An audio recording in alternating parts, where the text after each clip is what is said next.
নমস্কার সবাইকে। নমস্কার বলবো না, বন্ধুদের শুভেচ্ছা ও আন্তরিক ভালোবাসা জানাই সবাইকে। কেমন আছো বন্ধুরা?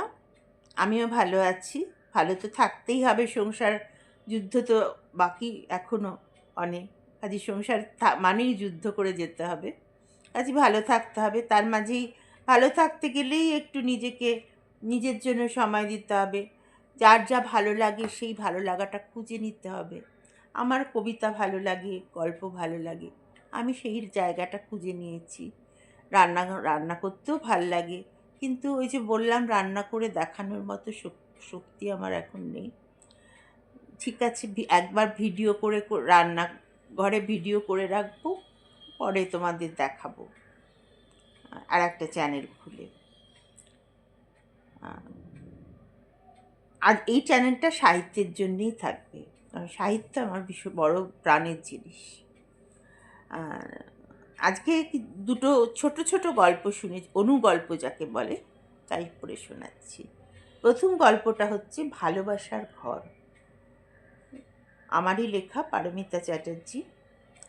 আবার জীবনে আবার জীবনে বৃষ্টি নেমেছিল একবারই, যখন আমার বিভ্রান্ত মনটাকে সাজিয়ে দেবার জন্য হাত ধরেছিলে।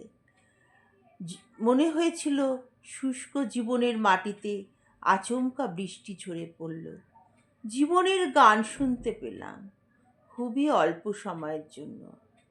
ভালোবাসা এসেছিল জীবনে, ভালোবাসা হারিয়ে শুধু কিছু স্মৃতি বা বিস্মৃতির বোঝা উঠোনের এক কোণে এক টুকরো মরা গাছের ছায়ায় অবুঝ চিহ্নের মতো পড়ে থাকলো।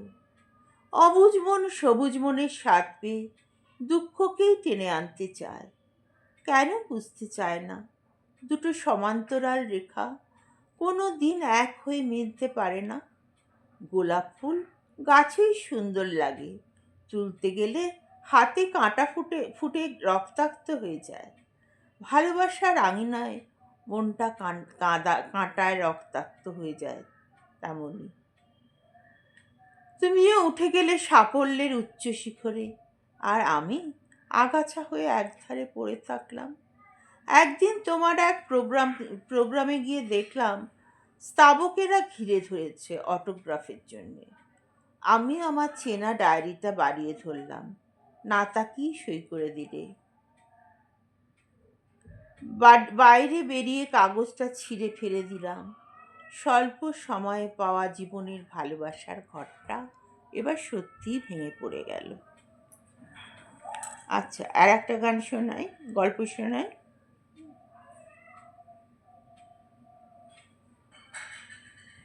ছোট বলে দুটো শোনাচ্ছি।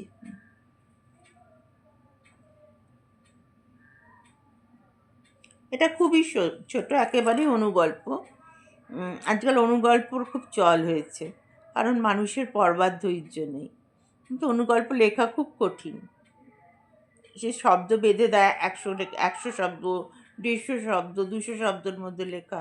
কিন্তু লিখতে বসলে তো কলম চলতেই থাকে, শেষ হতে চায় না। কিন্তু ওইটুকু শব্দের মধ্যে একটা গল্পকে দাঁড় করানো একটু কঠিনই বটে।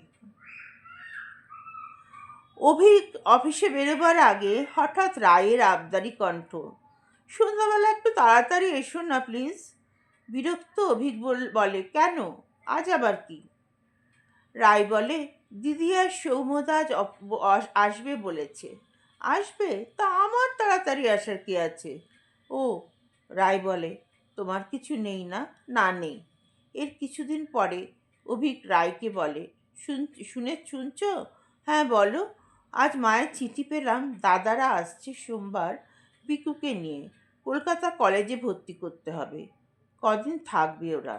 রায় বলে, তুমি একটু ব্যবস্থা করে নিও। সোমবার আমার স্কুলের কজন টিচার মিলে আমরা শান্তিনিকেতন বেড়াতে যাচ্ছি। ওই সময়টা আমি থাকতে পারছি না। মাঝে মাঝে একটু জবাব দিতে হয়, সব কিছু সহ্য করে না নিয়ে একটু মাঝে মাঝে জবাব দিতে হয়।